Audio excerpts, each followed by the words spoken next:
देव विग्रह में प्राण प्रतिष्ठा, क्या सचमुच देवत्व का संचार कैसे होता है और कैसे चीजें बदलती हैं, यानी मूर्ति को विग्रह और विग्रह से देव होने की स्थिति कैसी होती है। हम ऐसे लोगों से बात कर रहे हैं जिन्होंने रामलला को बनते हुए, गढ़ते हुए, आगे बढ़ते हुए देखा है और उसके बाद उनमें देवत्व की प्रतिष्ठा होते हुए भी देखी है, जिसे हम आमजन प्राण प्रतिष्ठा कहते हैं। हमारे साथ सुमधुर शास्त्री जी हैं और संस्कृत के विद्वान हैं, बच्चों को संस्कृत पढ़ाते हैं, बताते हैं और उनके जीवन की एक उपलब्धि मैं ये भी मानता हूँ कि उन्होंने रामलला को गढ़ते हुए, बढ़ते हुए देखा है। तो शास्त्री जी, क्या सचमुच आम जनता, तो हमारे जैसे लोग तो ये मानते हैं कि प्रतिमा में देवत्व का प्रवेश हो गया है, क्या इस प्रक्रिया में देव विग्रह की शक्ल, सूरत, दर्शन, अंदाज सब कुछ बदल जाता है? ऐसा आप लोगों ने महसूस किया है? निश्चित रूप से यह बहुत ही बड़ा एक विषय था कि मर्यादा पुरुषोत्तम भगवान श्री रामचंद्र के इतने बड़े संघर्ष के मंदिर के बाद एक देवता को मंदिर में प्रतिष्ठापित करना, यह सभी के लिए बड़ा ही चुनौतीपूर्ण कार्य था। और यह मेरा जीवन का परम सौभाग्य है, भगवान की अहेतुक कृपा मेरे ऊपर है कि यह अवसर हम जैसे कार्यकर्ताओं को संगठन ने प्रदान किया। मैं बाल्यकाल से ही संघ का स्वयंसेवक हूँ और उसी नाते से अयोध्या भी मेरा क्रम आना हुआ। अयोध्या में मैं यहीं साकेत महाविद्यालय में एक संगीत विषय में मैं वहाँ प्रवक्ता भी हूँ, यहीं पढ़ा, यहीं पर शिक्षा मेरी पूर्ण हुई।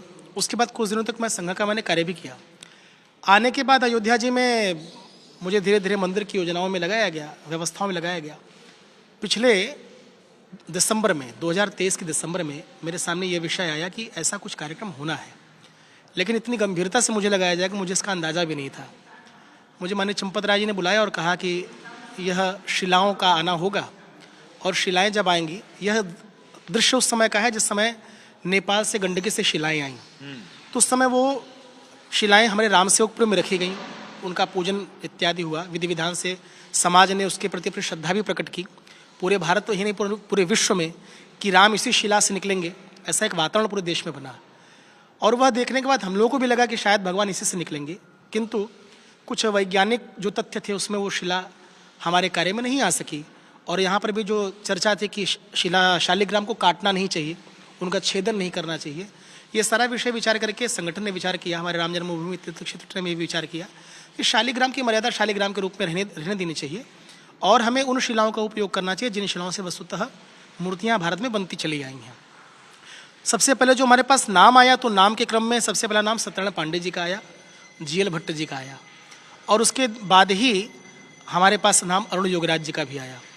और अगर देखा जाए तो यह मैं कह सकता हूँ कि तीनों ही शिलाओं का पूजन, उनका पहला जिसको कहते हैं शिला पूजन, मूर्ति पर किसी भी शस्त्र अस्त्र का प्रयोग करने से पहले उनसे क्षमा प्रार्थना करते हैं कि आपके अंदर हम देवत्व गढ़ने जा रहे हैं, इसलिए हमें क्षमा करिएगा। वह पूजन भी हमने अपने आँख के सामने ही तीनों शिलाओं का देखा, जिसको सबसे पहले जीएल भट्ट जी का पूजन हुआ। गणेश भट्ट जी जो बेंगलुरु के मूर्तिकार हैं, उनके साथ विपिन भदौरिया जी उनके असिस्टेंट थे। दूसरा शिला पूजन हुआ हमारे जयपुर के सत्यनारायण पांडे जी का, मकराना के सफ़ेद मार्बल से जिन्होंने भगवान की प्रतिमा बनाई। और तीसरा सबसे देर में पूजन हुआ अरुण योगीराज की शिलाओं का। तो हम लोगों को क्योंकि कार्यकर्ता भाव था तो मन में था कि बहुत विलम्ब हो रहा है और अरुण योगीराज बहुत समय ले रहे हैं आने में।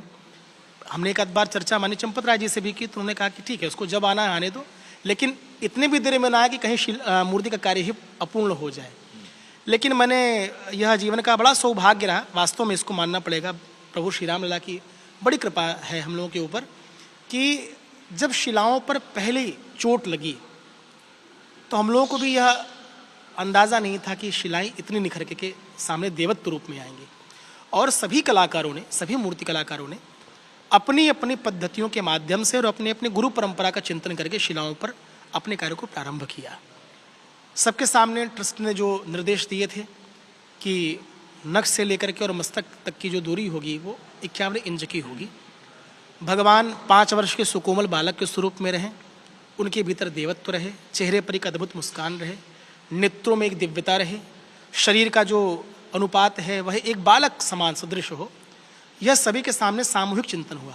ये वस्तुतः मैं देख सकता हूँ हमारे ट्रस्ट ने किसी भी कार्यकर्ता और किसी भी कलाकार के साथ कोई भेद नहीं किया। कभी कभी चर्चा आती थी कि क्या उनसे अलग बात कर रहे हैं क्या, या किसी और से अलग बात कर रहे हैं क्या, यह विषय कभी नहीं है। मैं इसका साक्षी हूँ। हमारे ट्रस्ट की ओर से जब भी बैठकें हुई मूर्तिकारों के साथ, कुछ भी निर्देश, छोटा निर्देश भी आया, तो पहले तीनों को साथ में बिठाया गया और ये कहा गया कि यह निर्देश आप तीनों के लिए है, इसका अनुपालन आप तीनों के लिए। एक बार गोविंद देवगिरी जी महाराज ने बैठाया, एक बार माननीय चंपत राय जी ने बैठाया, एक बार यहाँ के जो हमारे अयोध्या के स्थानीय साधु संत हैं उन्होंने अपनी सूची बना के दी कि भगवान के शरीर में किन किन लक्षणों से उनके अंदर भगवत तत्व की विवेचना हो सकती है। ऐसे सभी नियमों को सभी आर्टिस्ट को हमारे लोगों ने बैठा के समझाया और विलंब में कार्यक्रम शुरू हुआ अरुण योगीराज का। सबसे पहले मूर्ति का काम शुरू किया जीएल भट्ट जी ने, दूसरे स्थान पर हमारा कार्यक्रम शुरू किया सत्यनारायण पांडे जी ने, और तीसरे स्थान पर जब शुरू किया देर में अरुण योगीराज ने, तो वो भी बहुत परेशान थे। एक तो दो कलाकार क्योंकि कर्नाटक से आए थे तो भाषा की बड़ी असुविधा हो रही थी। हम लोगों के लिए भी भाषा की सुविधा, क्योंकि हम लोग भी थोड़ा बहुत हिंदी तो अपनी मातृभाषा है, थोड़ा बहुत इंग्लिश जानते थे, तो टूटी फूटी इंग्लिश और हिंदी और थोड़ा बहुत उनके भाव भंगिमा से हम समझते थे उनकी आवश्यकता क्या है। और तीनों ही समूह में लगभग सबके कलाकारों के कार्य बटे थे। कोई भगवान के पैर को बना रहा था, तो कोई भगवान के हाथ को बना रहा था, कोई आभूषणों की सज्जा कर रहा था, और यह सब मिला करके लगभग 7 से 8 महीने का समय लगा। सभी मूर्तिकारों ने अपने कार्य को शुरू किया मई लास्ट में, जून के अंत तक सबने अपना कार्य शुरू कर दिया। देर सबेर सबने अपना कार्य शुरू किया। स्थिति ये हो गई बीच में कि कुछ कॉम्प्लिकेशंस आए, तो उसमें अरुण योगराज भी अधीर हुए, सत्यनारायण पांडे जी भी अधीर हुए, क्योंकि कलाकार को यह विचार किया गया था तीर्थ क्षेत्र ट्रस्ट द्वारा कि भगवान के इन शारीरिक अनुपात के अलावा बाकी बाहरी प्रभामंडल और उनके अलंकरण की छूट रहेगी। वह अपने चिंतन के आधार पर, अपने संकल्पना के आधार पर भगवान को जितना सुंदर से सुंदर स्वरूप दे सकते हैं, यह वो कर सकते हैं। तो इतने कहते हैं ना कि जैसे कुछ लोग होते हैं कि बुलाया और अपने ही नियमों पर कार्य कराया, ऐसा हमारे ट्रस्ट ने नहीं किया। कलाकार की कलाकृति वह स्वतंत्र विषय है, इसका ट्रस्ट ने बहुत ध्यान रखा है, और सभी कलाकारों को उनके भोजन शयन की चिंता उनके प्रकार से की जाए। व्यवस्था पक्ष हमारे हाथ में था, और हमें पहले दिन से ही कहा गया था कि भगवान का जब तक निर्माण न हो जाए, बहुत बड़ी जिम्मेदारी हमारे ऊपर थी। और आपने भी देखा होगा कि जब तक मूर्ति कार्यशाला से मंदिर प्रांगण तक नहीं आ गई, मैं जिम्मेदारी से कह सकता हूँ कि कोई भी ये नहीं कह सकता कि भगवान की कोई भी मूर्ति कहीं वायरल हुई हो।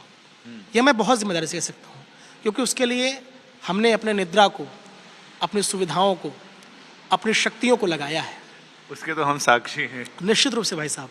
और 17 जनवरी को जिन भगवान की प्रतिष्ठा श्री राम जन्मभूमि में हुई है, उन भगवान को आने के बाद यह लगा कि हमारा बहुत कुछ छूट गया। यह मैं अपना भावुक क्षण आपको बता रहा हूँ, क्योंकि अरुण योगराज हम लोग से पूछते थे कि उत्तर भारत के मंदिरों में देवता का स्वरूप कैसा होता है। उसके लिए हम लोगों ने सभी मूर्तिकारों को एक साथ, क्योंकि हमें भी ये निर्देश था कि जहाँ भी जाए साथ जाए, तो ये कहा गया कि उत्तर भारत के मंदिरों को इन्हें दिखाया जाए। उत्तर भारत के जो तीर्थ क्षेत्र है, जैसे अयोध्या के अलावा, तो हम इन्हें स्वामीनारायण छपिया भी लेकर के गए, पास में ही यहाँ से स्थान है। उसके बाद हम इन्हें नैमिषारण्य भी लेके गए कि आसपास के जो अवध की संस्कृति है, अवध के मंदिर में विराजमान देवता किस प्रकार के रूप स्वरूप में दिखते हैं, और अयोध्या की मूर्ति संकल्पना में मूर्ति कैसे दिखनी चाहिए। कनक बिहारी जी का दर्शन कराया, काले राम जी का दर्शन कराया, कि अयोध्या में राम जहाँ हैं वो राम कैसे दिखने चाहिए। ये सभी मूर्तिकारों को, और वहाँ के जो हमारे पूजा परंपरा से जुड़े हुए संत महंत थे, उनसे भी चर्चा कराया। कुछ पुस्तकों को हमने उनको उपलब्ध कराया कि जिससे वो भगवान के स्वरूप को बदलते हुए देख सकें, क्योंकि उनके संकल्पना में देवता कैसा है यह अलग विषय है, किंतु विश्व की संकल्पना में देवता कैसा होना चाहिए, इसलिए विश्व स्तर पर चिंतन किया गया। हमारे यहाँ एक पूज्य गुरुदेव भी हैं, पूज्य ब्रजेश्वरानंद जी महाराज, हमने उनसे भी वार्ता की। उन्होंने भी हमें बालकांड से कई दोहे चौपाइयाँ लिख करके दी, वाल्मीकि रामायण से कई श्लोक हमें उन्होंने लिख करके दिए कि भगवान श्री राम के दैवीय स्वरूप को कैसे हम मूर्ति के माध्यम से दिखा सकते हैं। उसका फिर हम लोगों ने मूर्तिकारों के सामने वाचन किया। उन मूर्तिकारों ने उस पूरे विषय को समझा, और समझने के बाद एक एक अंग प्रत्यंग पर मूर्तिकारों ने अपने छेनी हथौड़े की मार को लगाया है। और जब मूर्ति बनकर के खड़ी हुई, कई बार मूर्ति लिटाई गई, खड़ी हुई, और उसके बीच में कभी कभी हमारे नृपेंद्र मिश्र जी भाई साहब आते थे, जो निर्माण समिति के अध्यक्ष हैं। हमारे माननीय चंपत राय जी आते थे, कि कार्य ठीक चल रहा है कि नहीं चल रहा है, क्योंकि कार्य को देना और कार्य करते हुए लोगों का उत्साह वर्धन करना। कलाकार बहुत जल्दी उत्साही होता है और बहुत जल्दी हतोत्साही भी होता है, क्योंकि वो हृदय से कार्य करता है। हृदय का पक्ष बहुत ही, कहते हैं लोग, नाजुक होता है। इसलिए सबका हृदय ठीक रहे, इसके लिए हमारे ट्रस्ट ने बहुत सहयोग किया। और कभी कभी कुछ जो समस्याएं आईं तो उन मूर्तिकारों को बैठ कर समझाया भी गया कि यहाँ के विषय को आप आध्यात्मिक पक्ष से विचार करिए, इसको आप प्रोफेशनल मत समझिए। ये आपका कार्य नहीं है, यह आपका दायित्व है। दायित्व और कार्य में बहुत बड़ा अंतर होता है। पिता का दायित्व होता है पुत्र का पालन करना, सूर्य का दायित्व है प्रकाश देना। वैसे आप मूर्तिकार हैं तो आपका दायित्व है इस पाठशाला में देवता को उत्कीर्ण करना। और जो मूर्ति भगवान की स्थापित हुई, यह मेरा सौभाग्य है कि पहले दिन से जब मैंने उसको अड़ते हुए देखा तो मुझे भी उम्मीद नहीं थी कि भगवान का इतना सौम्य और इतना मुस्कुराता हुआ चेहरा विश्व के सामने जाएगा। इवन जो योगीराज ने कहा कि हमारा लल्ला बदल गया, उनका भाव ये नहीं था। लल्ला बदल गया का मतलब ये था कि मूर्ति प्रतिष्ठा होने के पहले वास्तव में परंपराएं हैं, दिखती कुछ है, लेकिन जैसे उसके अंदर मंत्रों के द्वारा शक्ति का प्रेषण होता है, उसका प्रोक्षण होता है, वास्तव में देवता उस मूर्ति में आके विराजित होते हैं और देवता दिखाते हैं, देखो इस मूर्ति के माध्यम से मैं कैसा दिख रहा हूँ। यह सौभाग्य था कि बीच में मनीष त्रिपाठी भी आए जिन्होंने भगवान का वस्त्राभूषण का अलंकार किया। यहाँ के अयोध्या राजवंश के हमारे जतिन्द्र मिश्र जी भी भगवान के आभूषण की व्यवस्था में लगे थे। उन्होंने आभूषणों पर चिंतन किया, खिलौने बने, एक एक चीज़ें, क्योंकि हमारे चंपत राय जी कहते हैं घबरा के काम मत करो, एक एक चीज़ को समझते चलो और उसको करते चलो, क्योंकि कला का पक्ष धैर्य का है और धैर्य धरा ही साधव हमारे सूक्तियों में कहा गया है। तो हम लोगों ने उसी को मंत्र मान करके धैर्यपूर्वक एक एक कलाकारों को हमने समझा है। और एक एक कलाकार के, सत्यनारायण पांडे जी का मैं आपको अनुभव बताऊं, सत्यनारायण पांडे जी बहुत भावुक की मूर्ति बनाते थे। एक बार मुझे याद है पेजावर के महाराज जी, उन्होंने पूछा कि इसका आपने सोर्स कहाँ से लिया, स्रोत कहाँ से लिया इस मूर्ति को बनाने का। तो उन्होंने आंख बंद करके बड़े भावुक होकर कहा कि महाराज, किताबों में लिखना अलग विषय है, किंतु मेरे हृदय में जो राम है मैं उसको निकालने का प्रयास कर रहा हूँ। इसी प्रकार से सभी कलाकारों ने, तीनों ने ही, गणेश भट्ट जी ने भी, अरुण योगराज ने भी और सत्यनारायण पांडे ने भी, उनके हृदय में जो राम अवतरित हुए उसी राम को उन्होंने निकालने का प्रयास किया। ये अलग बात है कि भगवान कण-कण में व्याप्त हैं, किंतु इस विश्वात्मा परमात्मा को एक पाठशाला के भीतर प्रतिष्ठित करना यह बहुत कठिन है। आपके अंदर भी ये भाव था कि जो आपने कार्यशाला में रामलला का स्वरूप देखा और मंदिर में प्राण प्रतिष्ठा के बाद देखा, उसमें आपको भी लगा कि कोई फर्क है? फर्क ये था कि नेत्रोन्मिलन एक कार्य होता है जिसमें देवता के नेत्र को एक दर्पण के समक्ष रखा जाता है। नेत्र का कार्य बहुत विशेष होता है, क्योंकि मूर्तिकार यह विचार करता है कि जो हमारा देवता है उसकी दृष्टि गर्भगृह में दर्शन करने वाले सभी भक्तों पर पड़े, उसकी दृष्टि एक तरफ न हो। तो नेत्र के निर्माण, क्योंकि नेत्र का कार्य सिर्फ विश्वकर्मा करते हैं, अर्थात जो मूर्तिकार होते हैं, और वह किसी के समक्ष नहीं होता। वो मुहूर्त होता है, कर्मकुटी का पूजन होता है, प्रायश्चित पूजन होता है। प्रायश्चित पूजन और कर्मकुटी पूजन के बाद जो प्रमुख मूर्तिकार अथवा उसके जो प्रमुख सहयोगी हैं वही जाकर के अपनी कार्यशाला में भगवान के नेत्रों को गढ़ते हैं।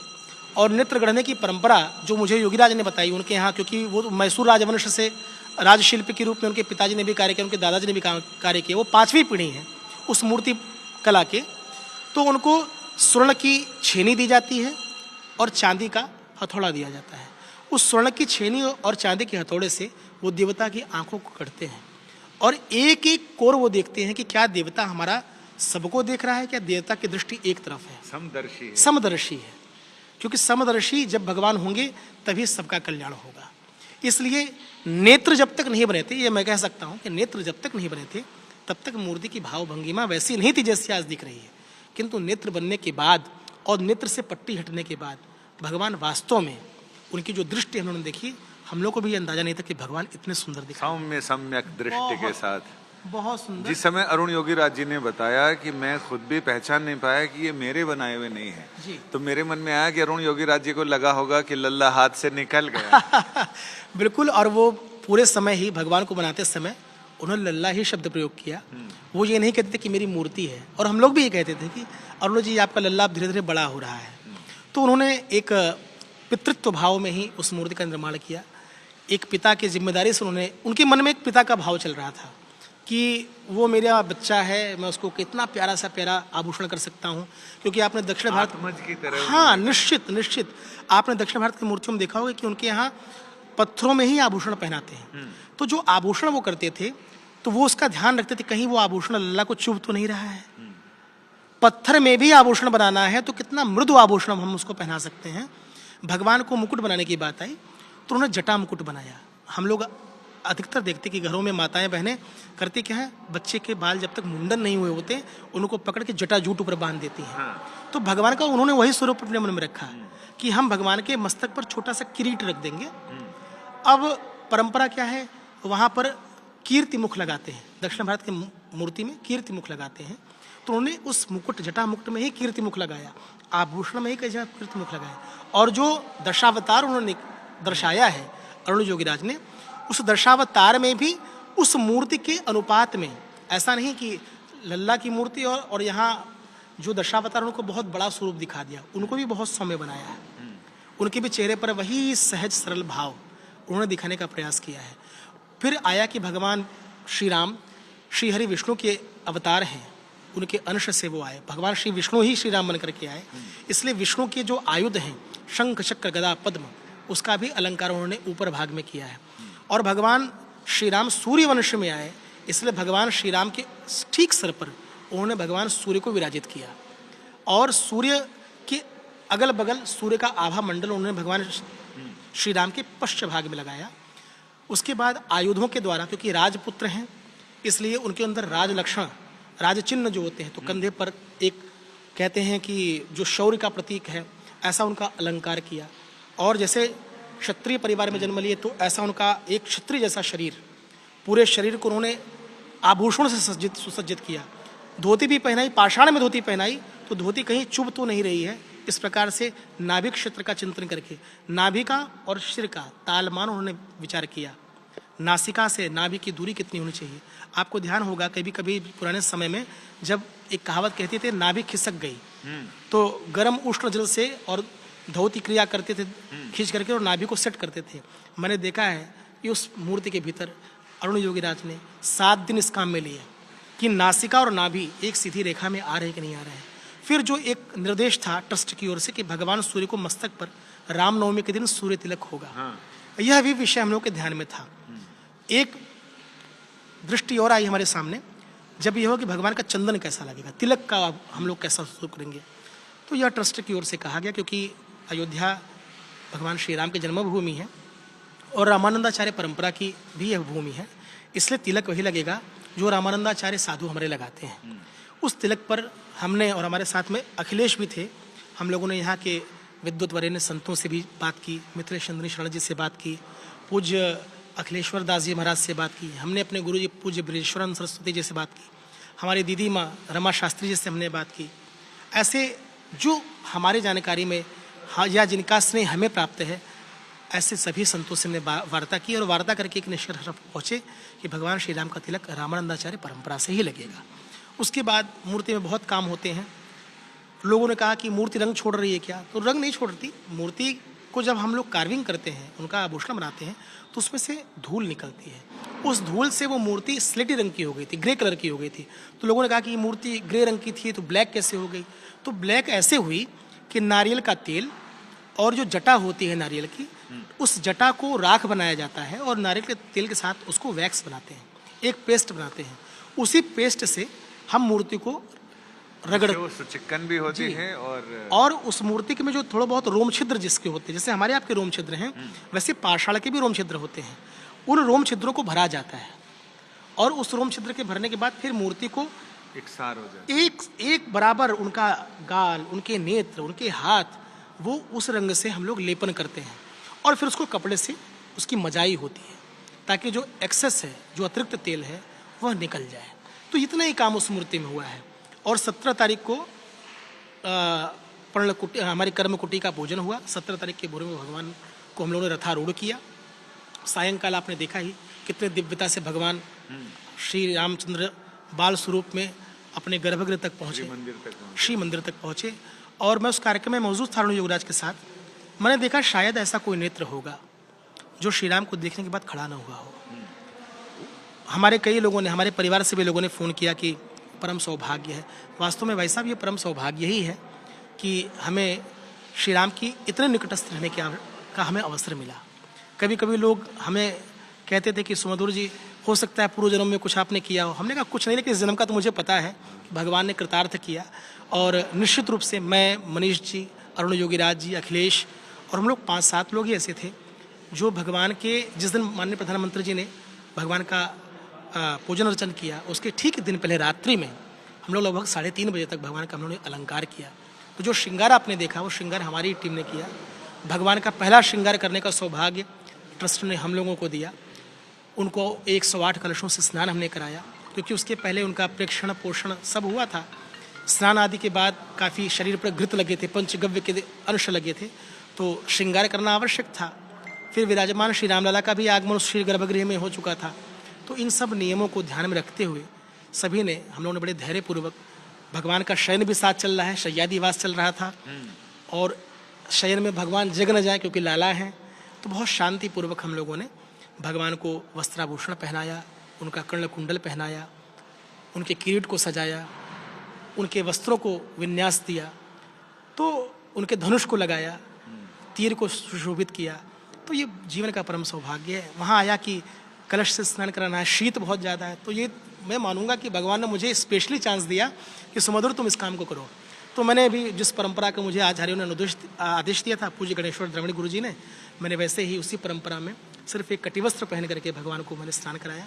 और मैं जब स्नान करा रहा था तो मैं इतना अभिभूत था, इतना मैं हृदय से अप्लावित था, इतना आनंद मुझे मिल रहा था कि मुझे लग रहा था कि हे भगवान, यह अवसर तुमने दिया, तुम कितने करुणा निधान हो।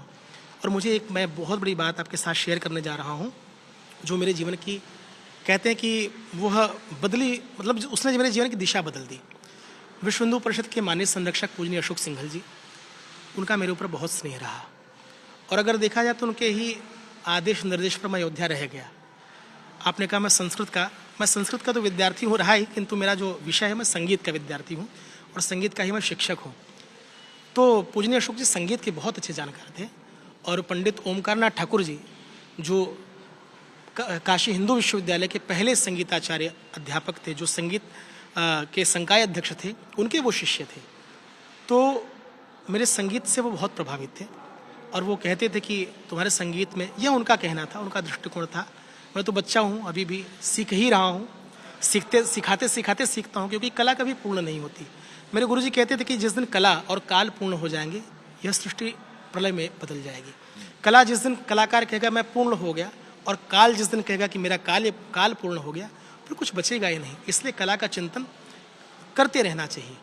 पूजनीय अशोक जी से मेरी मुलाकात 2011 में हुई, जब मैं यहाँ विद्यार्थी बनकर के आया।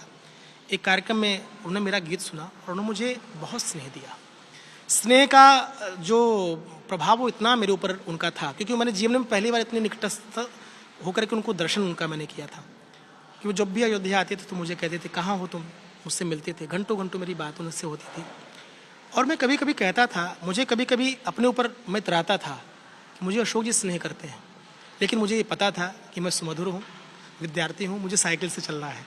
तो मुझे इसका कभी अहंकार नहीं हुआ, ये भी देवता की कृपा थी। और वो मुझसे कहते थे कि धैर्यपूर्वक अयोध्या में रहो। मैं कभी कभी कहता था भाई साहब आप इतना मुझे स्नेह क्यों देते हैं? तो वो कहते थे काल पुरुष तय करेगा तुम्हें क्या करना है। तो काल पुरुष ने तय किया, शबरी की प्रतीक्षा पूर्ण हुई निश्चित रूप से। और पूजनीय अशोक जी को मैं बहुत महसूस कर रहा था। मैं कलाकार हमेशा ही हृदय से बहुत कमज़ोर होता है। जब भगवान श्री राम का आवरण हटा है, माननीय प्रधानमंत्री जी ने उनके चरणों में पुष्प समर्पण किया, तो मुझे अशोक जी मेरे बगल में महसूस हो रहे थे। मैं इसको स्पष्ट कह सकता हूँ। और इधर 15-20 दिनों में हम लोगों को जो अनुभूति हो रही है महापुरुषों की, मैंने माननीय चंपत राय जी को भी बताया कि भाई साहब मुझे लग रहा है कि सभी जो है दिव्य आत्माएँ इस श्री राम जन्मभूमि के परिसर में यत्र तत्र बैठी हुई मुझे दिखाई दे रही हैं। देखिए, दिखना और उनको महसूस करना, यह दो पक्ष इसलिए हैं। बहुत लोगों को लगता होगा कि ये सब कहानियाँ होंगी, लेकिन आप समझिए, ये महसूस होना ज्यादा बड़ी चीज है, क्योंकि संसार में सुख और दर्पण में मुख होता नहीं, बस दिखता है। निश्चित भाई साहब, महसूस होता है। और जब अशोक जी का शरीर शांत हुआ तो सूर्य षष्ठी का दिन था, जिसको हमारे यहाँ छठ पर्व कहते हैं। मेरा हृदय उस दिन बड़ा बैठ गया, इसलिए कि अब ये कार्य कैसे पूर्ण होगा, क्योंकि उस समय भगवान श्री राम का निर्णय भी नहीं आया था। 9 नवंबर 2019 को भगवान श्री रामचंद्र जी का निर्णय आया, लेकिन मुझे लगा कि पूजनीय अशोक जी की शक्ति काम कर रही है, महंत अवैधनाथ जी महाराज की शक्ति काम कर रही है, पूज्य रामचंद्र दास परमहंस की शक्ति काम कर रही है, और हम लोग भी इस योजना में लगे हैं, तो कहीं ना कहीं वो उनका स्नेह और आशीर्वाद का ही प्रभाव है कि भगवान के इतने महत्वपूर्ण कार्य में उनकी ही कृपा से हम लोग लग पाए। पूजनीय अशोक जी मुझसे बार बार कहते थे कि मैंने पूछा, भाई साहब आप तो जब इतने अच्छे संगीतकार थे तो आपने इतना कठिन पथ कैसे चुन लिया? तो उन्होंने भी अपने लिए कहा कि मुझे भी नहीं पता था कि मुझे ये कार्य करना है, लेकिन काल पुरुष ने मुझे चुना, वैसे ही काल पुरुष तो मैं भी चुनेगा। मैं ये नहीं कहता कि मैं अशोक जी का, मैं उनका प्रतिनिधि हूँ, मैं मेरा कत्न नहीं। हाँ, वो मुझे पुत्रवत स्नेह करते थे, इसमें दो राय नहीं है, और मैं भी उनके प्रति जब मुझे मिलते थे तो मेरी शिकायतें उनसे बहुत होती थी। और एक बार की मैं घटना बताऊं कि एक बार जब पत्थरों का जो खंभे लगे हैं गर्भगृह के आसपास, उनके चुनाव की बात थी, तो पूज्य दीदी हमारे साध्वी तंबरा जी और हमारे पूज्य पेजावर के महाराज जी, पूज्य कमल नयन दास जी महाराज जी, सब लोग बैठे थे। तो पूजनीय अशोक जी ने मेरा परिचय जो कराया, वह परिचय मेरे लिए गर्व से भर देने वाला है। उन्होंने मेरा परिचय कराया, मैं सेवा के लिए कुछ फल प्रसाद लेकर के गया, तो उन्होंने मुझसे कहा, डांट के कहा कि क्या तुमने सबको प्रणाम किया? मैंने कहा हाँ मैंने कर लिया। कह नहीं, मेरे सामने फिर से सबको प्रणाम करो। तो मैंने उनके सामने सबको प्रणाम किया। फिर उन्होंने मेरा हाथ पकड़ के कहा कि आप लोग ध्यान दें, ये मेरा सुमधुर है। ये जो मेरा शब्द उनका था, इस मेरे शब्द ने मुझे अयोध्या रोक दिया। और उन्होंने मेरे पिताश्री से भी बात की। मेरे पिताजी को अंदाज़ा नहीं था कि अशोक जी फ़ोन पर बात कर रहे होंगे। उन्होंने मेरे पिताजी से कहा कि मैं अशोक जी सिंघल बोल रहा हूँ। उनके बोलने का जो ढंग था वो अद्भुत था, और वह बहुत ही दिव्य पुरुषों की ऐसी वाणी होती है, उनकी जीवन की गंभीरता, उनकी ओजस्विता। तो मेरे पिताजी सहम गए कि कहीं मैं सपना तो नहीं देख रहा हूँ। मैंने कहा नहीं भाई साहब ही आपसे बात कर रहे हैं। तो मेरे पिताजी से कहा कि एक महत्वपूर्ण कार्य के लिए मैं तुम्हारे बेटे को मांग रहा हूँ, क्या तुम दोगे? तो पिताजी हाँ के अलावा ना नहीं कहने की उनकी स्थिति नहीं बन पाई, और मैं तब से श्री अयोध्या जी रहने लगा। अयोध्या को मैंने भी बहुत धैर्य से समझा है, परखा है, अभी भी समझ रहा हूँ, क्योंकि अयोध्या का निवास यह परमात्मा के चरणों का निवास है। और भगवान श्री राम ने ही कहा है, अवधपुरी ममपुरी सुहावनी, उत्तर दिश जहाँ सरजू पावनी, जा मज्जनते विनहि प्रयासा, मम समीप नर पावा ही पासा, और अतिशय प्रिय यहाँ के पासे। तो जब यहाँ का वासी मैं हो गया, निवास कर रहा हूँ, यहाँ का अन्न खा रहा हूँ, यहाँ का वायु ग्रहण कर रहा हूँ, संतों के दर्शन कर रहा हूँ, महापुरुषों के दर्शन कर रहा हूँ, इससे बड़ा सौभाग्य जीवन का कुछ नहीं हो सकता। यानी आपने रामलला की कथा सुनी सुमधुर अंदाज में। कैमरामैन अजय कुमार ठाकुर के साथ संजय शर्मा, श्रीधाम अयोध्या जी आज तक।